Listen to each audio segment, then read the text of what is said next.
Hello guys, welcome to Data Warriors channel.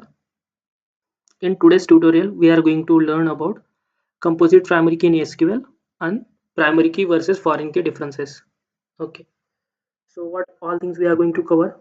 What is a composite primary key that we will understand? The next thing, why do we need composite primary key? Then how to drop an existing primary key, and then how to create a composite primary key. And then finally we are going to see difference between primary key versus foreign key. Okay, let's start it with the practical examples and try to understand. Let me switch to MySQL Workbench. Okay, so first thing is that guys, we will quickly recall what is the primary key before understanding the composite key. What is the primary key, guys? Primary key is uniquely identifies each record in a table. So basic purpose of primary key is to uniquely identify each record from a table. Like it is a combination of not null plus unique. Okay, means whatever data we are going into insert into the primary key column, it should not contain any null values, and then all values are unique, right? No duplicates are present and no null are present. Okay, so I have created one table here, emp underscore project, for this composite key practical. So first we will read all data from that table. This table is under demo schema. So first we have to select that default schema, uh, demo as a default schema. So use demo we will use to select the schema. Let me run. Okay, now finally we have selected our default schema demo. Then we will read all data from that table using select star from emp project. Let me run it. Okay, now if you will observe this data, there are three columns: employee id first, then project id is there, and hours. Okay, so first column contains the employee id 101 102, and then first employee is working in project id 1, and then another one working in a project id 2, and 101 working 5 hours in the project 1, and then 102 working project second for the 9 hours. Like let us consider in total day we have 9 hours of work, right? 9 hours per day. Okay, now like this 101 employee, if he is working in the project id2 for 4 hours, remaining 4 hours, then if we have to insert that data, and we are going to insert, how we will insert that? Insert into table name. Table name will be emp project, then values. 101 is id, then project id will be 2, and then hours will be 4. So what we are saying, this employee id 101 employee working 5 hours in the project id as 1 means project 1, and he is working for remaining 4 hours daily, contributing his 4 hours to the project id 2, another project. Because here if you will see composite key, primary key made up of two or more columns together. Okay, when we create, whenever like one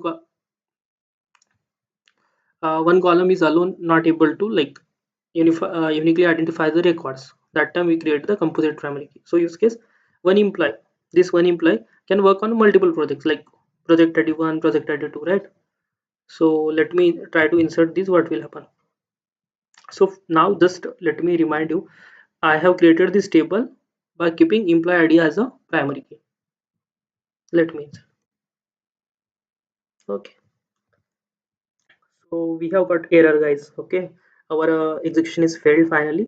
Duplicate entry 101 for the key employee project dot primary. Okay, means what it is saying, guys, whatever data we are going to insert now, that 101 employee id is already existing table and is a primary key column, so it will not allow that column that value again in the employee id, right? Because this is unique constant, not null and unique. Okay, so if we have to insert one more row for the same employee id who is working in another project also, that time this column which we have in a primary key is not sufficient, right, to uniquely identify records. Otherwise we are not able to insert. So that time what we do, guys, primary key is made up of two or more columns. So here we will create primary key using employee ID and project ID. These both columns. These both columns will uniquely identify each record in a table. How we will ensure that? First, we have to drop existing primary key for that. Existing primary key. How to drop it? Using alter table statement. Alter table emp project drop primary key. Okay, so what we are doing, guys, we are going to drop existing primary key which is there employee ID, and then now after that, once we have dropped this, we are going to create new primary key which will be combination of employee ID plus project ID. So let me execute this. Yes, we have successfully executed. Now one more point, just make a note of it, guys. So instead of this drop primary key, now this works in the SQL only. If you have to do in the my MS SQL server or maybe IBM DB2, you will work. So you have to mention drop constraint, then primary key, and then column names, guys. Column names. Okay. So this drop primary key is only valid for the SQL or SQL. Sorry, for my SQL, guys. Is valid for the MySQL. Okay. Now add new composite primary key. So alter table name will be employee project. Add a constraint. Yes. Alter table name, add a constraint, and then primary key. And inside bracket, we have to give the column names, guys. Column name will be which column names we are going to create. Let me show you that two columns.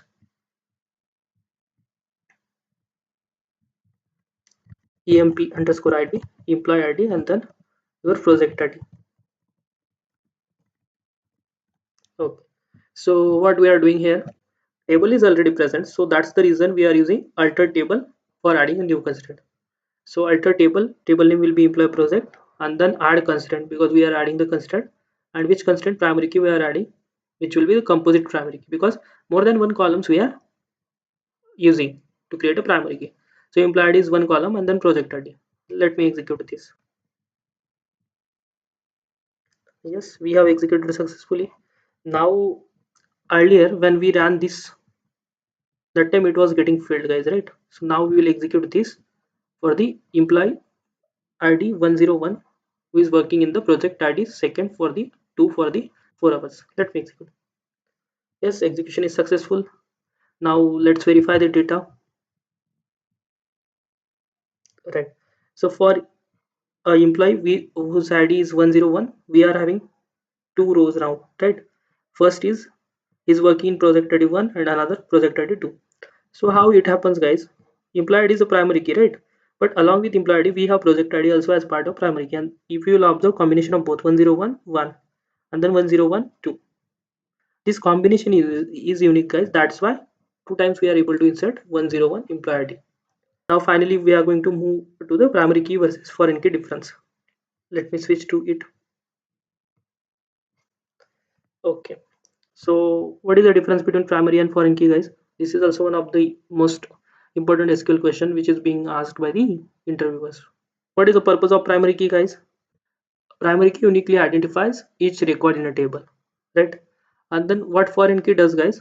Foreign key usually used to create a relationship between two tables, like one is a employee table and another one is a deployment table. And then duplicate values, as we are aware, guys, primary key is a combination of not null and unique, right? Constraint. So no duplicates values. Then primary key, sorry, foreign key, duplicate values are allowed. Yes. Null values, can we add null values in the primary key column, guys? No, as it is not null and unique. And then foreign key, yes, we can insert null values in the foreign key column unless it is specified as not null. Okay. Then next thing comes, guys, that is very interesting. Numbers allow means how many primary keys we can create per table. Only one primary key per table we can create, guys. And if one column is not sufficient to identify each record in table, that time we can create composite key, right? But only one primary key per table. That foreign key, multiple foreign key we can create are allowed. And then this primary key, the table like used in a, so basically whenever like we are creating primary key, that table called as a parent table, and then foreign keys will be used in the child table, guys. Okay, so this way composite primary key works, guys. So we have seen composite primary key. So this is just quick summary, guys. Composite primary key is a combination of two or more columns. Like whenever a single column is not sufficient to identify records in a table, even if you identify records in a table, and then this is syntax of that. Okay, and when we can create a composite primary key, guys, during table creation or maybe using alter table when the table is already exist. And then for doing that, what we have to do, if table is already exist, we have to drop existing primary key. If we have to modify the key and then add new composite primary key. This is the syntax here. And then finally we have seen primary key versus foreign key. So these are the some differences we have seen. Thank you, guys. We'll see you in the next session.